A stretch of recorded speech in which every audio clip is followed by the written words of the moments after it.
today we are going to learn about Unit 2, Lesson 2, and it's all about sea creatures. Let us practice pronouncing the words. Eel, seal, dolphin, squid, whale, shark. Now let us practice the sentence structure.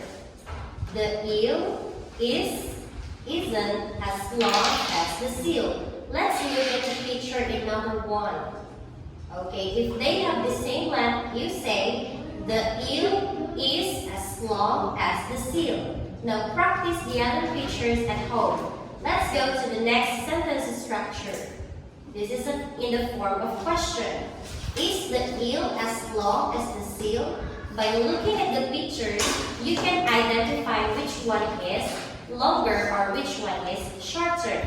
If you say yes, you just say yes it is or no it isn't. And then tell if it's shorter or longer. Now practice this one at home. Goodbye!